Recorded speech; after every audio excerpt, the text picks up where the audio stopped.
asalaamaaleykum suñu mbokk internet yu Caaroy info TV wala sax Caaroy TV international ñu ngi leen di nuyu di leen ziara di leen safoo yéen ñi nga xam ni yéenay topp tout le temps li nga xam ni rek moo di Caaroy ITV ni ñu koy defee saa su ne. tey ñu nekkaat seen beneen émission bi nga xam ni rek ñu ngi koy wax le monde de la culture na ma ko baaxoo di wax tout le temps mu nekk émission boo xamante ni dañ ko jagleel rek képp koo xamante ni da nga yëngu ci wàllu aada ak cosaan bàyyeekoo fii ci diwaanu Sénégal tey nag dañuy dem rek daal di wëri fi nga xam ni rek moo di Diourbel ñu nar a wàcc li nga xam ne moo di Bawal Film Festival ren na la nekk ci li nga xam ne moo di 6e édition bi ci noonu ma daal di dalal ki nga xam ni il est l'initiateur mais on peut dire aussi le directeur du festival Bawal Film mu mel ni rek mu di Thierno Bakhoum xanaa rek ma daal koy jox kàddu gi di ko bàyyi mu nuyoo ko mbokk internet yi Thierno nuyu naa la. salaamaaleykum Amina maa ngi lay fay di nuyu seen auditeurs ak auditrices et téléspectateurs yi sur Caaroy TV voilà naan leen dal leen ak jàmm. yow tamit ñu lay wax dalal ak jàmm tey li nga xam ne moo di le monde de la culture mun naa ni Diourbel la dem donte sax ñu ngi fii ci diwaanu Dakar waaye aussi dañuy waxtaanee li nga xam ne moo di 6e édition bu Bawal Film Festival Thierno ren nara nekk li nga xam ne moo di 6e édition bi mais man bëgg naa xam ana lan moo tax nga initier li nga xam ne moo di Bawal Film Festival. Déjà merci beaucoup ci question boobu Amina donc Bawal Film Festival. Déjà origine bi dafa juddoo ci sama professeur voilà sama mentor mu nekk le défunt professeur Abdel Aziz Boy mu nekk fondateur du Ciné UCAD ak Ciné banlieue voilà donc yàlla def ma bokk ci étudiants yu mujjee ci ay loxoom bañ defee suñu film de promotion ba pare ñu waroon bind suñu mémoire donc j'ai fait que à l'époque dama doon syndiqué j'étais très disponible pour ma communauté voilà donc si sama film de promotion ma présenté ko 2 projets benn bi nekk Martyr nekk documentaire beneen bi nekk Aya nekk fiction donc ci benn festival mu doon organisé au niveau de la banlieue des Italiens s'étaient intéressés sur le projet donc mu ne ma mais wax en fait j'aurais bien aimé que tu poses ce projet là et que tu puisses réfléchir ci li nga xamante ne dafa nekk loo xamante ne dafa gën a englobant ma ne ko comme quoi exactement voilà mu ne ma xalaatal loo mën a def au niveau de Diourbel ta localité donc noonu la festival bi juddoo donc partant de cette idée là moo commencé di réfléchir di bind ba dem présenter ko mu approuvé le projet bi nga xamante ne moom lañ ko présenté woon à l'époque voilà mu boole ñu ak pour la première fois la réalisatrice Khady Diédhiou de passage que je salue voilà moo njëkk a nekk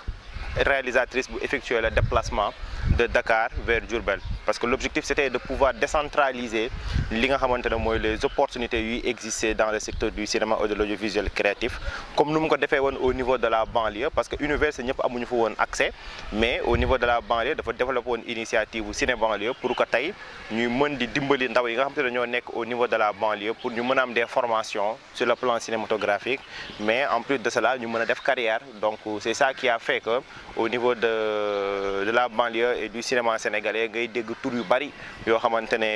ay cinéastes yu ndaw lañ wala ay cinéastes yu mag sax yoo xamante ne ciné banlieue tey moom moo leen formé wala ciné UCAD donc loolu moom moo nekk li nga xamante ne moo nekk origine Bawal Film Festival et depuis lors aussi ñu nekk ci aussi tamit di bay suñu waar pour que ndaw yi nga xamante ne ñoo nekk au niveau des régions puissent avoir les mêmes opportunités yi nga xamante ne ñu nekk Dakar moom lañ am donc aujourd'hui on est à notre 6e édition et Dia a fait que nekkatu fi véritablement moo tax tamit quelque soit alpha dinañ jaayante chaque at mu organiser ko en sa mémoire pour immortaliser li nga xamante ne tey véritablement moom la bàyyi suñu loxo muy la Bawal Film Festival. ci noonu ñu gis 6e édition festival yi bari na ci li nga xam ne moo di Bawal Film Festival lan moo nar a nekk effectivement li nga xam ne moo di contenu bi parce que dafa nar a nekk festival boo xamante ni dafay am lu tolloog en fait dur bi en fait temps bi sax laay wax dina tolloog 4 jours 3 jours du moins mu nar a nekk vendredi samedi ak dimanche.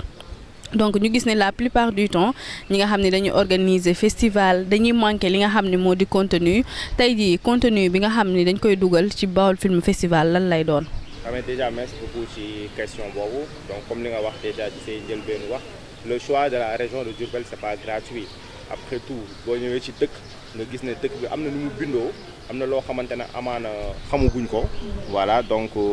au début dafa doon metti voilà donc ça il faut oser le dire mais ak vision bi nga xamante ne moom la ñu am ci festival bi de petit à petit ñu ngi commencé di améliorer wu ci li nga xamante ne moom la ñuy def voilà donc pour véritablement ñi nga xamante ne ñoom ñoo fa nekk mën a xam exactement lan la ñuy def ak njëriñ bu mu leen amal parce que jamono foofu la toll léegi le cinéma waratul nekk loo xamante ne dañ naan sa papa dafa am wala sa yaay dafa am ou bien tu es une personne boo xamante ne tu es issu d'une famille privilégiée rek yaa war a mën a def cinéma non donc on doit démocratiser comme ni ko monsieur Boy doon waxee le cinéma pour que tey ñëpp mën cee mën a am accès te mu impacté ci seen dund donc pour contenu bi véritablement oui parce que Diourbel dafa nekk zone boo xamante ne bu ñu ko waxee xel yëpp dafay dem ci diine voilà donc moo tax ci contenu bi dafay am loo xamante ne dafay bàyyi dafay jaadu ñu koy bàyyi xel en même temps di garder cette même identité là pour que tey ñëpp xam ne le Baol Film Festival est unique dans son genre voilà donc loolu moo waral ci côté contenu déjà boo xoolee thématique bi dafa am solo muy comment l'héritage du cinéma sénégalais influence-t-il la nouvelle génération voilà de 1955 à nos jours loolu moo nekk suñu premier thème boo xamante ne véritablement moom la ñu war a tijjee festival bi voilà avec une cérémonie d'ouverture en amont qui aura lieu le vendredi avec le fonds d'archives du Sénégal avec le film Jom de Ababacar Samou Mahram boo xamante ne war nañ ko projeté mais en même temps aussi ñu ci rendre hommage Abdou Fari Faye bi nga xamante ne yàlla def na ci dernier jour yu mu jotoo dund ñu gisante voilà donc de passage mooy nuyu Marco Lena voilà donc di leen jaajëfal bu baax a baax par rapport à ça voilà moo waral déjà premier jour bi y aura cérémonie d'ouverture voilà donc après thème bi ñu abordé ko mu amaat beneen panel boo xamante ne c'est la place des collectivités territoriales dans le secteur de la culture voilà notamment le cinéma parce que bon waruñu umpale que ne la culture c'est une compétence transférée et dès lors que mu nekk compétence transférée tey dañoo constaté collectivité locale yi bari en fait dañuy jël la culture ñu relégué ko au second plan ou bien ñu résumé ko ci li nga xamante ne mooy folklore alors qu'aujourd'hui on parle des ICC voilà donc qui sont les industries créatives culturelles voilà donc ñu war a raisonner ou bien ñu war a mën a tëgg ay programmes yoo xamante ne dañ koy caler une vision politique locale voilà mais aussi une vision politique nationale pour que tey ñuy mën a demee ci dans le cadre d'un projet culturel boo xamante ne dafay impacter li nga xamante ne mooy localité bi ou bien communauté bi nga xamante ne moom moo nekk ci boobu gox donc tey véritablement loolu bokk na ci thème yi nga xamante ne am na solo trop ku ci mel ni Pape Abdoulaye Seck qui est réalisateur et propriétaire u Sangomar mi nga xam ne moo koy animé ak Masek du Level Studio voilà donc mu nekk thème bu am solo d'accord donc dina amaat li nga xamante ne moom mooy des masterclass qui seront animés aussi avec notre jeune réalisateur de l'année bi nga xamante ne moom la ñuy invité mu nekk Pape Bolle Thiaw voilà donc qui est présentement aux États-Unis et qui va venir Inch'Allah pour honorer effectivement cette invitation et supporter aussi le Baol Film Festival comme ils ont toujours l'habitude de le faire. D'accord. Donc dina amaat aussi beneen volet muy volet projection de film loolu moom wax dëgg fa yàlla bu ma def festival de cinéma sans pour autant mu am projection de film et ci projection de film yooyu 15 films dinañ ko projeté plus les deux yi nga xamante ne moom la ñu wax tout à l'heure muy Jom ak Abdou Fari Faye mi nga xamante ne war nañ muy 17 films. Voilà donc au total mu war a nekk 17 films mais c'est 15 films qui seront en compétition pour les 3 prix yi nga xamante ne moom la ñuy mettre en jeu muy le grand prix d'Abdel Aziz Boy le prix du public en fait parrainé par Ababacar Samou Mahram et le prix meilleur interprète donc acteur ou actrice de cette année donc à part ça bu am volet bu am solo aussi mu nekk le tourisme religieux boo xamante ne chaque at dañuy jéem a fexe de telle sorte que avec le Baol Film Festival ñu jéem a promouvoir en même temps li nga xamante ne moom la dëkk bi am muy Diourbel comme patrimoine voilà donc moo tax depuis quelque temps ñu ngi gis engouement bu mu commencé am ndànk-ndànk ñuy gis ay ndaw yoo xamante ne peut-être xamuñu woon Njaareem wala xamuñu woon Diourbel te ko doon dégg ko doon non jàppoon ne village la. dëkk Serigne Touba. véritablement mooy dëkk Serigne Touba en même temps. moom moo nekk fi nga xamante ne moom moo jur Touba mun nañ ko wax. et foofu moo war a nekk sax la capitale du mouridisme. macha allah d'accord mu nekk loo xamante ni am na solo lool Baol Film Festival la ñu wax comme ni ngeen ko déggee rek dina am ay compétition yi nga xam ne ay film lay doon lu jëm ci wàllum fi nga xam ne moo di Sénégal mais tamit si je me trompe pas xëy na compétition bi du yam rek fii ci diwaanu Sénégal mais aussi dina dem sax si li nga xam ne moo di dëkkum Afrique parce que si je me trompe pas daaw premier prix bi ki ko gagné woon ab marocain la si je me trompe pas donc donc mu nekk loo xamante ni lu am solo la mbokk internet yi je rappelle que yéen a ngi suivre seen émission le monde de la culture comme ni ma koy waxee saa su ne mu nekk émission boo xamante ni dañ ko jagleel képp koo xamante ni da ngay yëngu ci wàllu aada ak cosaan tey ñu dalal ki nga xam ne moo di Thierno Bakhoum mu nekk l'initiateur wala sax le directeur du festival Bawal Film ci noonu tey Thierno bu ñu waxee li nga xam ne moo di festival ku ne xam na ni dafay laaj koom ku ne xam na ni aussi dafay laaj koppar goo xamante ni da nga koy investir parce que 3 jours yoo xamante ni da ngay déplacer ay nit yóbbu leen ci fi nga xam ne moo di région de Diourbel yor seen lekk yor seen naan plus li nga xam ne moom la film bi kii festival bi di laaj c'est un peu coûteux mu nekk loo xamante ni c'est sur fonds propres wala aussi da nga am ñoo xamante ni ñoo lay jàppale ci li nga xam ne moo di boobule festival. waaw mais effectivement li nga wax dëgg la festival en fait gars yi xëy na dañ kaa comprendre lu nekk ci ginnaaw comme travail d'abord voilà donc de passage mooy remercier toute l'équipe du Baol Film Festival qui sont activés depuis le début voilà pour que véritablement ñu mën a toll tey fi nga xamante ne fi lañ toll voilà donc pour li nga wax bi au début on roulait avec les fonds propres parce que ñun c'est comme ça qu'on nous a formés au niveau de Ciné UCAD. Voilà, parce que M. Boy avait l'habitude de nous dire il faudra faire tout ce que vous avez à faire avec les bouts de ficelle. Voilà, il ne faut pas attendre qui que ce soit pour commencer ce que vous devez à faire. Voilà, donc si perspective nous avons commencé à faire que véritablement, voilà, chaque acte nous mën di am loo xamante ne véritablement dinañ ko fàggu pour que ñu mën a def le minimum. Voilà, organiser le festival avec les moyens du bord. Donc, qui a de l'avenir par rapport à ça, et pratiquement il nous accompagne. Voilà, je parle de la direction de la cinématographie du Sénégal, voilà, qui nous accompagne cette année, comme nous l'avons fait l'année passée, pour qu'on puisse véritablement accomplir notre engagement à l'endroit où nous avons andi, fu ñu leen war a def, lu ñu war a lekk ak seen transport. Véritablement moo tax wax dëgg fa yàlla ñu ngi leen di remercier bu baax a baax parce que ñu n'était la direction de la cinématographie voilà on allait dire véritablement on dañuy débrouiller comme ni ñu ko doon tàmm di defee et constatation bu ñu constaté durant ces dernières années évolution boobu du gaaw a am bu boobaa donc gis nañ carrément que évolution bi existe na. Voilà donc ñuy ñaan yàlla mu gën a yokk ba ñuy am yeneen partenaires techniques et financiers yoo xamante ne dinañ gën a mën a accompagner le Baol Film Festival en même temps des mécènes. Voilà, parce que quoi qu'on puisse dire, bon, Diourbel bëri na ay personnes ressources yoo xamante ne peut-être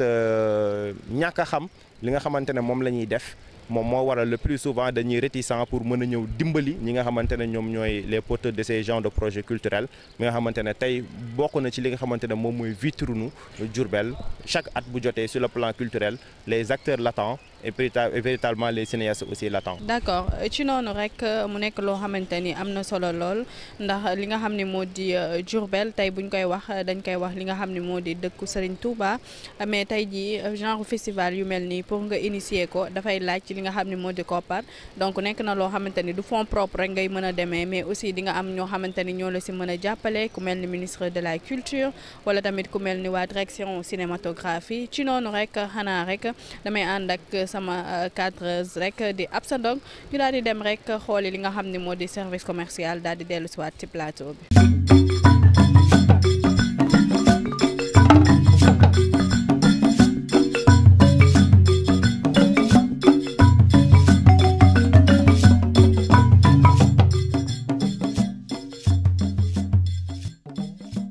Bienvenue au groupe scolaire Serigne Saliou Mbacké Daleen ak Jàmm situé à Djiddah Thiaroye Kaw boutique Bamba. Groupe scolaire Serigne Saliou Mbacké ouvre ses portes pour la rentrée scolaire 2022-2023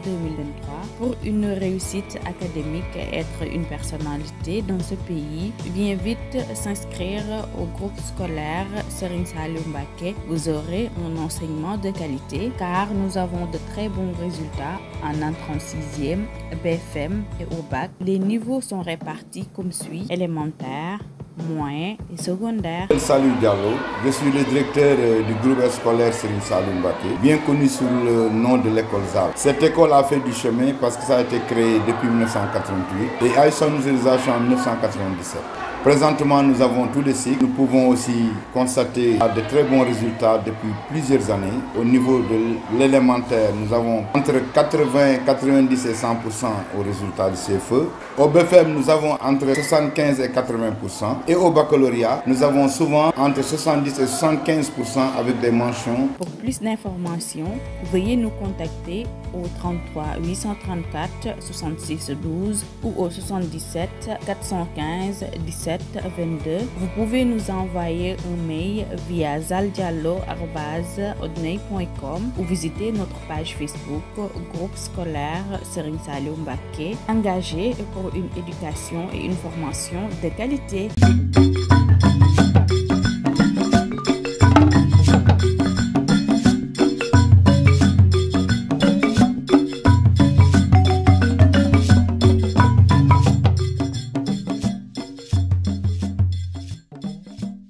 mu nekkoon rek ñi nga xam ne ñoo di waa cours privé Serigne Saliou Mbacké ñu nekk foofu ci diwaanu Thiaroye ci fi nga xam ne moom la ñuy wax boutique Bamba ma ngay wax rek ñi nga xam ne ñoo bëgg seen doom yi jàng ci li nga xam ne moo di ay cours yu mucc ayib nañ daw seeti rek ki nga xam ne moo di directeur bi ñu koy wax Zal mu nekk partenaire ak ñi nga xam ne rek ñoo di waa Thiaroye Info ku fa yóbbu say doom rek dina jàng bu mucc ayib mbokk internet yi yéen a ngi suivre seen émission Le Monde de la Culture comme ni ma koy waxee saa su ne dinañ fi dalal képp koo xamante ni da ngay yëngu ci wàllu aada ak cosaan tey ñu dalal fi ki nga xam ne moo di l'initiateur mais aussi on peut l'appeler le directeur du Bawal Film Festival ren ñu nekk ci li nga xam ne moo di seen 6e édition na ma ko doon waxee sànq li nga xam ne moo di koppar yi ndax mi ngi ñëw waaye tamit bëgg naa xam ki nga xam ne moo di Thierno tey jii li nga xam ne moo di Bawal Film Festival ndax ñi nga xam ne ñoo di autorités yi jàpp nañ ci ku mel ni ministre de la culture ndax koppar gaa ngi ñëw jamono ji.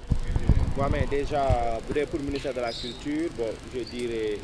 je ne sais pas parce que bon peut-être la direction de la cinématographie est appelée au ministère de la culture mais le ministère en tant que tel ñun amuñu benn information par rapport à ça. Mais pour ce qui est de la direction de la cinématographie oui véritablement il nous accompagne cette année voilà. Mais est-ce que jéem ngeen a def ay démarches dem bind ministre de la culture pour mu recevoir leen ngeen tegal ko seen projet. waaw mais si ça tout ça on l'a fait on a nos décharges voilà ben comme véritablement ñun dañ nekk ay ndaw yoo xamante ne peut-être voilà duñu nekk di taw ci yenn affaire comme ni ko nit ñi di defee on a autre chose aussi à faire parallèlement donc du coup pour ñun l'administration c'est l'administration dès lors que tu as déposé tes papiers bu nekkee am na ay courrier enregistré nañ ko bu yeggee fu mu war a yegg bu amul rétention voilà de courrier donc je penserais bien que c'était véritablement logique normal et légitime que véritablement ñoom ñu recevoir ñu voilà mais comme on n'a pas eu suite favorable suite à notre demande voilà donc on n'a pas pu rencontrer le ministre le docteur Alioune Sow mais de passage nous on a rencontré le directeur de la cinématographie et qui ont pris des engagements pour accompagner le Bawal Film Festival de façon systématique voilà donc ñun loolu ñu ngi koy rafetlu voilà donc soxla nañ ko véritablement ndawi aussi tamit soxla nañ ko ndax donc jamono ji am ngeen appui. Effectivement, comme l'année dernière, on a l'appui de la direction de la cinématographie, tant sur le plan logistique que sur le plan financier. D'accord kay kon xëy na ki nga xam ne moo di ministre bi jamono ji moo des. Ah waaw mais pourquoi pas mais surtout ak les autorités locales voilà de la région ou bien de la ville de Diourbel. Voilà parce que ñoom ñëpp am nañ information bi. Mais autorités locales yi est-ce que ñu ngi leen di jàppale ci li nga xam ne moo di comme tu l'as dit tout à l'heure les autorités locales de la région de Diourbel. Non les autorités locales de la région de Diourbel. Ils ont été informés. Ils ont été informés oui voilà depuis des mois d'ailleurs mais pratiquement ils n'ont pas fait de réaction à l'exception du président du conseil départemental de la jeunesse. Voilà et nous aussi tamit bon. C'est vraiment déplorable hein. duñu topp ci ginnaaw benn politicien bien benn autorité boo xamante ne élu nga voilà naan la lii da nga ko war a def. Le maire de la ville de Diourbel c'est le maire Malick Fall le député maire Malick Fall. Voilà donc ñun ñu ngi koy inciter di ko inviter. Véritablement mu accompagner le Bawal Film Festival véritablement au vrai sens du terme. Donc mu mel ni nekk na loo xamante ni lu am solo la Thierno comme ni nga koy waxee rek genre initiative yu mel ni ay jeunes buñ ko mettre en place autorités yi dañ cee war a jàpp bu baax a baax parce que tey jii bu la neexoon sa festival nga yemale ko fii nga xam ne moo di Dakaru mais nga nekk koo xamante ni doomu Diourbel nga ni damay jël festival bi yóbbul ko sama dëkk donc dafa nekk loo xamante ni lu am solo la ñi nga xam ne ñoo di autorités yi wax nañ bàyyi xel bu baax a baax ndaw yi nga xam ni dañuy sonn ngir seen dëkk ndaw yi ñi nga xam ne dañuy sonn ngir seen gox mais aussi ndaw yi nga xam ne tamit fàttewuñu fi nga xam ne foofu lañ jógee tout le temps rek lépp lu ñu am comme réussite mu nekk succès dañ koy dem delloo ji rek fi nga xam ni foofu lañ dëkk mais bëgg naa xam bu weesoo xëy na yenn appui yi nga xam ni jot nga koo am lan mooy jafe-jafe ji jamono ji ci la wàllum organisation parce que organiser événement bu mel nii nekk na loo xamante ni yombul jafe-jafe bi fan lay féete. Bon, mais déjà vu l'expérience bu ñu am bi ci réew déjà wala génn ñuy génn le plus souvent bu ñu gisee la réalité qui est là-bas ak la réalité bu nekk fii Sénégal en fait Sénégal surtout ci région yi du benn voilà tey par exemple mën nañ constater au niveau des régions yu ci am hôtel bariwul Diourbel ci la bokk même bu nekkee am na hôtel boo xamante ne mu ngi nekk en gestation en chantier voilà loolu je lance un appel pour que l'État mu war a fexe de telle sorte que d'ici les 2 ans ñu mën a boucler hôtel boobu noonu. région bu mel ni Diourbel ak ni mu rëyee amul hôtel. y a pas d'hôtel hôtel bi dañ koy tabaxaat ba léegi pareewul donc on n'a pas d'hôtel véritablement pour que ñu mën ko def li nga xamante ne mooy suñu. donc di ngeen am problème pour mën a loger say gan yi nga xam ne dañuy ñëw ci festival bi. affirmatif parce que tey loolu mooy waral tey par exemple ñuy mettre en place une stratégie de vivre ensemble.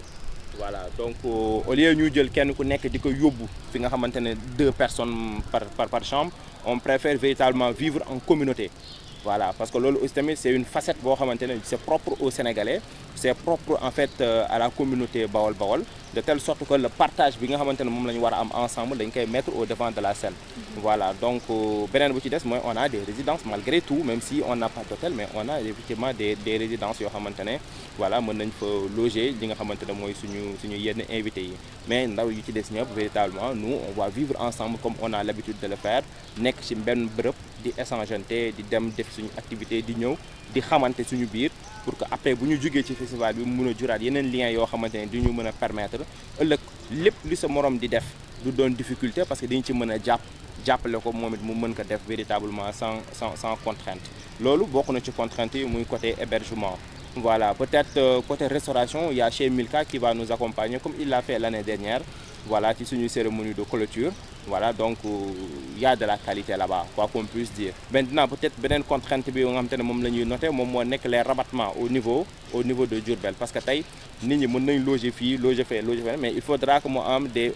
voitures de rabattement yoo xamante ne moo leen mën a permettre ñoom ñu faciliter seen déplacement. je donne un exemple tey war a intervenir ci perspective au niveau de l'université Alioune Diop de Bambey pour le 20 mais véritablement il faudra que ñu réfléchir ci rabattement bi nan lay demee. c'est-à-dire tey bu ñëwee ba nekk au niveau de la ville de Diourbel mu am loo oto boo xamante ne da lay jël ou bien day jël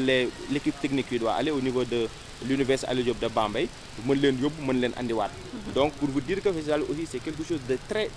englobant qui touche beaucoup de secteurs yoo xamante ne tey am na ci yoo xamante ne am na ay jafe-jafe mais am na ci yoo xamante ne am na ay avancées donc du coup bon on fait avec ce qu'on a pour pouvoir grandir en expérience. En moins et en capacité aussi voilà donc tant sur le plan ressources humaines tant sur le plan logistique tant sur le plan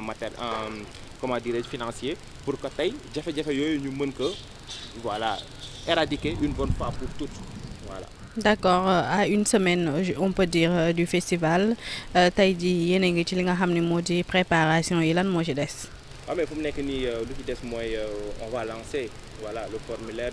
d'inscription pour la caravane. Peut-être cette année ça sera avec un nombre réduit ça il faudra le dire voilà leneen li nga xamante ne moom moo ciy des mooy yàlla yóbbuñu ci bis bi ak jàmm ak salaam voilà ñu def ko comme ni nga ko doon defee daaw avec cette fois-ci des innovations yoo xamante ne ñu koy ñëw dinañ ko gis. d'accord mu mel ni rek li ñu cërale woon ci waxtu Thierno jeex na tàkk xanaa rek ma bàyyi la nga daal di wax kàddu gu mucc gi waaye aussi tamit bëgg naa nga dikkaat ci li nga xam ne moo di critères yi nga xam ni moom ngeen sélectionné li nga xam ne moo di 15 films yi nga xam ne ñoo nar a nekk en compétition ci li nga xam ne moo di Bawal Film Festival. D'abord mu commencé ci critères de sélection yi parce qu'il y avait un appel à candidature sur une période de 2 mois. Voilà donc au total sur les 2 mois on a reçu 88 films partout dans le monde. Sur les 88 films on a fait une première sélection voilà nos officiels avec 50 films donc on s'est retrouvé encore avec 15 films. C'est ces 15 films-là qui iront en compétition. Les longs métrages sont éliminés d'office. Donc c'est un festival spécifiquement court métrage donc de 0 jusqu'à 26 minutes ou 30 minutes au max.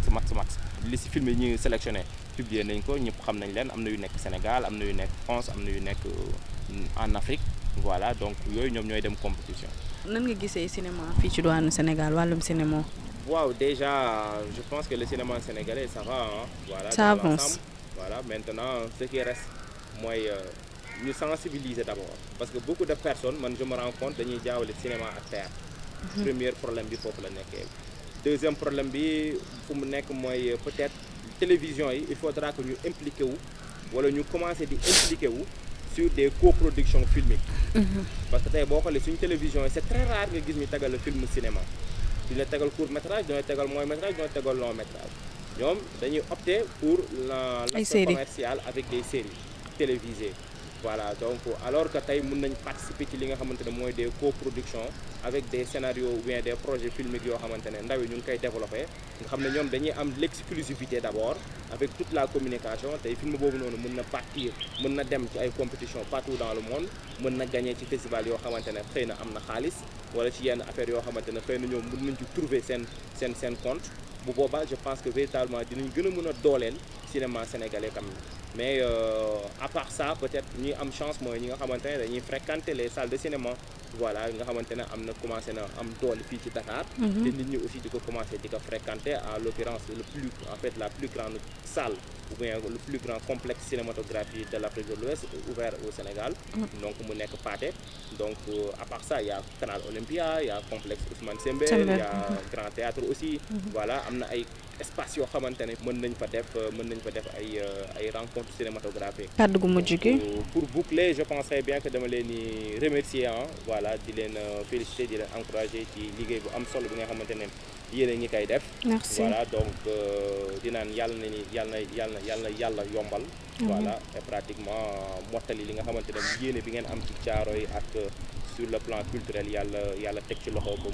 mu yegg fi mu war a yegg. mbokk internet yi mu nekkoon seen émission le monde de la culture comme niñ koy defee saa su ne le monde de la culture lañ wax xanaa rek balaa ñuy tàggatoo ñu joxe ay information ci loo xamante ni dafa jëm ci wàllum aada ak cosaan bokk nag ci li nga xam ne moo di film fiction bi ñuy wax xale bu Moussa Sène Absa daal di remporter li nga xam ne moo di meilleure interprétation féminine ci li nga xam ne rek moo di catégorie des courts métrages bu fiction bi di Astel Ramatoulaye Sy daat koy jël tamit ci li nga xam ni moo jëm ci wàllu aada ak cosaan waaye aussi tamit dinañ dikkaat ak yéen ci yeneen information yu jëm ci wàllu culture mu mel ni rek li nga xam ne moo di le monde de la culture fii lañ koy ndax keppe xanaa rek di leen jox dig daje le 18 19 ak li nga xam ne moo di le 20 novembre foofu ci diwaanu Diourbel ci li nga xam ne rek moo di Bawal Film Festival den ñu nar a nekk sax seen 6e édition ak ki nga xam ne moom lañ dalal tey mu di l'initiateur ñu koy wax Thierno Bakhoum mbokk internet yi li nañ koy defee saa su ne jaajëfal bu baax a baax cours privé Serigne Saliou Mbacké moom mi nga xam ne moom moo ñu doon gunge ci li nga xam ne moo di émission bi waaye aussi jaajëfal ñi nga xam ne ñoo di internet yu Thiaroye Info nga xam ne dañuy safoo tout le temps di ñu bàyyi xel di ñu topp ci li nga xam ne rek moo di suñu chaîne YouTube di Thiaroye TV International ci noonu rek mbokk internet yi nii lañ koy defee saa su ne di leen wax ne bu leen fàtte rek daal di bës li nga xam ne moo di cloche bi ngir mën a abonné ci li nga xam ne moo di suñu chaîne YouTube waaye aussi di leen jox dig daje ci yeneen émission le monde de la culture ak ci yeneen invité jaajëfal bu baax a baax ki nga xam ne moo di sama caméra woman di Absa Ndong ci li nga xam ne rek moo di caméra bi ndax moom moo nekk sax ci ginnaaw ni lañ koy defee saa su ne di leen jox dig daje ba ëllëg ak jàmm incha allah.